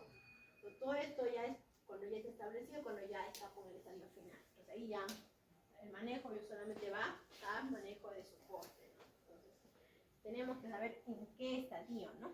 Tratar de ubicar lógicamente es mejor en esos estadios tempranos, ¿no? Porque acá podríamos mejorar, pero casi siempre los detectamos estadios tardíos, ¿no? Que es lo más frecuente, porque ya vienen con la diarrea crónica o con la diabetes, ¿no? Entonces es lo más frecuente que los detectamos. Bueno, tipos de dolor pancreático, ahí tiene, ¿no? Persistente, con fluctuaciones leves o ataques severos de dolor. Y acá es importante también que se memoricen el tígaro, ¿no? Eso también podría ser pregunta de su examen, ¿no? Entonces, el tígaro, ¿por qué es importante? Uno, porque nos ayuda, ¿no? A agrupar sistemáticamente todas las causas posibles, ¿no? Y aplicando el tígaro podemos llegar al diagnóstico de por qué tiene la pancreatitis crónica. Entonces, es un acrónimo que corresponde uno, el T es tóxico metabólico, la I de idiopático, la G de genético, la A de autoinmune, la R de recurrente o severo, pancreatitis en caso de pancreatitis aguda, y la O de obstructivo, ¿no? Entonces, esta versión, como dijimos, nos sirve como una lista de verificación, ¿no? Con eso uno va haciendo check, ¿no? Ya, no es esto, no es por esto, no es por esto, vamos descartando, ¿no? Las etiologías. Y también nos obliga a una evaluación integral del paciente, ¿no? Acá tenemos cuáles son, ¿no? ¿Cuál es lo tóxico metabólico? El alcohol, el tabaco, los triglicéridos están dentro de eso. Idiopático, cuando bueno, ya se ha descartado todo y no tenemos ninguna causa. Genético y factores, no hay genes que están alterados que van a dar ya una predisposición genética de esta enfermedad. La pancreatitis autoinmune, que vamos a ver que son de dos tipos. La recurrente, que dijimos cuando hay pancreatitis agudas a repetición, y la obstructiva, ¿no? Entonces hay que memorizarse eso. El acrónimo, no quiero que se memoricen, por ejemplo, esto es solamente para que lo sepan, ¿no? Que hay genes alterados que nos dan pancreatitis crónica. Acá también lo de la pancreatitis autoinmune, también, ¿no? ¿Cuáles son las enfermedades asociadas a inmunoglobulina G4 autoinmunes que van a responder a los corticoides? Vamos a irnos acá con una de las frecuentes y que también de acá solo saldrá una pregunta, así que no se preocupen, chicos. Más la de pancreatitis aguda, que es lo más común que tenemos, de acá al menos habrá una pregunta, por ahí de repente el tígaro o algún tipo de las pancreatitis que vamos a revisar ahora, ¿no? Entonces, la autoinmune son dos tipos, la tipo 1 y tipo 2. La tipo 1, que es la clásica, es la que está relacionada a inmunoglobulina G4, ¿no? Entonces, casi siempre varones, 50 años, que pueden venir algunas veces sin dolor significativo, pero vienen con ictericia obstructiva, ¿no? Como dice, indolor. Y acá lo importante o lo común es que hay un páncreas en salchicha, ¿no? Ven un páncreas inflamado y la clave es elevación de inmunoglobulina G4. Entonces, casito clínico, ¿no? Paciente, varón, 50 años, con una ictericia obstructiva, una tomografía, un páncreas en salchicha. Además de la opción de G4, que es pancreatitis autoinmune tipo 1, ¿no? Y que está relacionada a G4. Entonces, ¿cuál es? ¿A qué responde? Corticoides. Ya está. Entonces, sencillito. Otro, el tipo 2 es cuando haya más jóvenes, que están asociados con colitis ulcerativa. En este caso no hay inmunoglobulina G4, ¿no? Y también responde corticoides. La diferencia acá es el IgG4, ¿no? En la primera sí está asociada, en la segunda no. Y son pacientes más jóvenes. Acá también tienen el grafiquito de resumen, ¿no? La tipo 1 relacionada a IgG4, que también puede haber síntomas sistémicos, y la tipo 2 que no está asociada a IgG4, pero puede haber un 80% con una enfermedad inflamatoria intestinal, ¿no? Principalmente una colitis ulcerativa. Todas las obstructivas tienen pancreativismo, estenosis ductales benignas, que se podrían resolver en caso de que alguno desobstruya a tiempo, ¿no? Las estenosis. Luego, la idiopática, que son 3 tipos, ¿no? La de inicio temprano, jóvenes menores de 25 años, que suelen ser asociados, ¿no? Algunos a un trasfondo genético. El inicio tardío, que más de 35 50 años. Y la tropical. Pues la tropical es interesante, ¿por qué? Porque suele estar asociada a desnutrición y se describe en pacientes jóvenes, ¿no? Hasta incluso 15, 16 años en pacientes jóvenes, niños. Y la base también incluye factores genéticos, pero suelen ser en zonas tropicales, ¿no? Por eso que tiene ese nombre, pancreatitis tropical. Y recién se llega a ese diagnóstico cuando se ha descartado, ¿no? Todo lo demás del tígaro, ¿no? Luego, entonces, ¿qué hacemos con una pancreatitis? Cuando sospechamos una pancreatitis, ¿qué tenemos que hacer? Lo primero, cuando sospechamos cuando hay dolor abdominal en epigastrio, tipo típico, crónico, que haya pancreatitis aguda, o sea, varios dolores en varias oportunidades, que tengan un factor de riesgo conocido, ¿no? Alcoholismo, tabaco, pancreatitis agudas, biliares a repetición, o que haya síntomas de mala absorción, ¿qué pedimos primero? Ecografía. Pedimos esto para ver, ¿no? Muy raro que encontremos calcificaciones, pancreatitis es poco sensible y específico la ecografía para determinar esto, pero si está muy avanzado podríamos verlo. Pero ¿cuál es el mejor estudio? La tomografía, ¿no? Tomografía se pide así, tema abdominal con protocolo pancreático. Ahí sí nos va a ayudar a determinar cambios avanzados, ¿no? Y también se podría pedir la colangioresonancia o resonancia magnética, ¿no? Para determinar y llegar a un diagnóstico de cosas. Acá tenemos una comparación, ¿no? La tomografía es la primera línea, ¿no? De diagnóstico de pancreatitis crónica. Y con una sensibilidad 75, especialidad del 91%. Si acá no llegamos al diagnóstico, vamos a una resonancia magnética. Ahí es alternativa. ¿Por qué? Porque nos va a ayudar a determinar de mejor manera los conductos pancreáticos y cambios en el parénquima, ¿no? Tiene una mejor especificidad y sensibilidad. Y si acá no llegamos, bueno, nos vamos a una ecografía endoscópica, en donde hay duda después de que hagamos los exámenes, ¿no? Y en este caso nos ayudaría a determinar en caso que no tengamos un adecuado diagnóstico, ¿no? Por ejemplo, acá lo común, ¿no? Que van a ver ustedes, calcificaciones en páncreas, ¿eso qué es? Pancreatitis crónica. Acá también calcificaciones. Luego, en la colangioresonancia, el conducto pancreático grueso, ensanchado, dilatado y con irregularidades. Normalmente el Wirsum no lo vemos en la resonancia, en la colangioresonancia, no se ve. Solo se ve el hepático derecho, el izquierdo, el hepático común, el cístico, el colédoco y ya.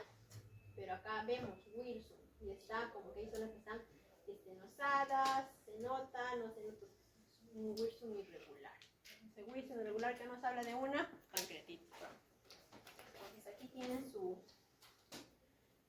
cómo pedimos los exámenes. Paciente que tenga una clínica compatible, ¿qué hacemos? Pedimos primero una tomografía inicialmente o adicionalmente una resonancia. Si sale positivo ya es pancreatitis crónica. Si no sale, la ecografía endoscópica. Y si eso sale positivo ya es, y si que no, nos vamos a una colangioresonancia con secretina. Si sale positivo ya es, y si que no, nos decimos ya, no parece una pancreatitis crónica, hay que hacer exámenes genéticos o se puede ir a una histología. Si en la histología sale negativo ya, definitivamente descartamos que sea una pancreatitis crónica. Acá también tienen como los exámenes que se piden, ¿no? Para el tígaro. Tenemos que ver, ¿no? La lista de verificación, exámenes genéticos, las inmunoglobulinas, G4. Recuerden, cuando hay un síndrome de malabsorción, ¿cuáles se van a resolver? Las vitaminas A, D, K y la B12. Esos son los que tenemos que pedir para ver malabsorción. Entonces, el manejo va enfocado, como dijimos, la mayoría de casos son en estadio tardío, tenemos que manejar el dolor, ¿no? Entonces, ¿para qué? ¿Cómo manejamos el dolor? Primero, abstinencia de alcohol, tabaco, que esas fueran las causas, analgésicos, no opioides, como podemos utilizar ahí los pregabalina, gabapentina, antidepresivos tricíclicos, antioxidantes también se pueden utilizar.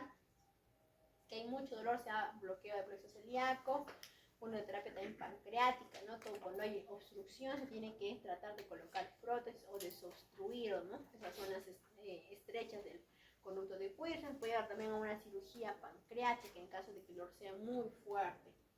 También recordemos siempre la dieta, una dieta hipercalórica. ¿Por qué? Porque hay una mala absorción. Entonces, una dieta hipercalórica. Recuerden siempre dar vitaminas, ¿no? Las vitaminas A, D, E, K y la B12. Y también solicitar exámenes para prevención de osteoporosis. También puede haber diabetes pancreatogénica, que también tienen que manejarla adecuadamente, ¿no? La diabetes pancreatogénica, la tipo 3C, que suele dar más hipoglicemias, ¿no? A diferencia de las otras. Y bueno, acá son las complicaciones que además da la pancreatitis crónica, ¿no? Puede haber pseudoneurismas, las fístulas también, ¿no? Las fístulas pleural, o fístulas pleurales, pancreatitos pleurales. Y aquí está, bueno, el otro que ya es similar al que ya vimos, ¿no? Los pacientes con que tengan una clínica compatible, dijimos, la tomografía o resonancia, ecografía endoscópica, la resonancia con secretina, y si no salen acá, el estudio genético y la histología, ¿no? Si no tenemos ninguno, ya ahí recién descartamos todo, ¿no? Entonces, eso es principalmente lo que tienen que saber de pancreatitis crónica, ¿no? Si tienen alguna pregunta, pueden hacerla ahora, chicos, de los dos temas. Sí. En la pancreatitis autoinmune, ¿la páncreas en salchicha solo es de la tipo 1 o es en ambos? No, principalmente la tipo 1. Es más común el hallazgo en la tipo 1. Gracias. ¿Alguna pregunta, chicos? Pregunten ahora, que si no, las preguntas vienen en su examen. De acá vienen 10 preguntas. Doctora, la pancreatitis aguda leve no suele hacer, se dice, ni algún tipo de colección. Es rarísimo, ¿no? Rarísimo que haya la leve, ¿no? Normalmente, porque aparte ya no sería leve, pues, ¿no? Porque recuerda que la definición de leve es que no hay ni complicación local ni falla de órgano. No, pero por ejemplo que no haga nada al inicio y que de la nada después de 4 semanas venga con un pseudoquiste, eso sería raro.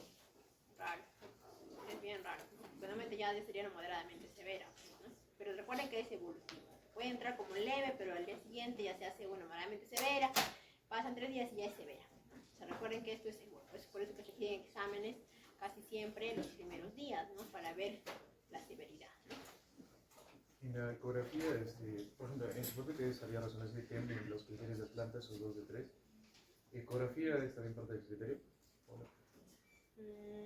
No puedes encontrar, o sea, si es que tú ves el páncreas edematoso en una ecografía, ya es parte, ¿no? De los criterios diagnósticos. Lógicamente que eso, como te he explicado, es raro encontrar, ¿no? ¿Por qué? Porque muchas veces hay mucho aire, no ven. Pero por ejemplo, los cálculos pequeños son un criterio. Recuerda que para decir pancreatitis tiene que ser el páncreas edematoso, o el páncreas con necrosis, o colección peripancreática, ¿no? Porque si tú ves cálculos, no, pues puede ser un cólico vesicular, ¿no? Pero si es que hay amigas de ya, pues no es, pues, ¿no? Lógicamente que de repente la ecografía no ha visto bien, ¿no? Porque hay aire y no te deja ver bien el páncreas. Recuerda que el páncreas es difícil de verlo porque es retroperitoneal, ¿no?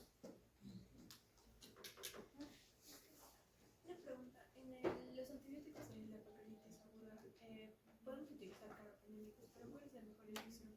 Principalmente los que tienen mejor penetrancia pancreática, que son justamente los carbapenémicos, ¿no? ¿Podrían ser cualquiera de ellos o hay una Sí. preferencia? No, pueden ser cualquiera, veneno, merpené, pero hay que utilizarlos cuando ya hay sospecha de una infección, ¿no? Pancreática. Ya, chicos, entonces ya está, todo listo ya. Ya hablé con su delegada.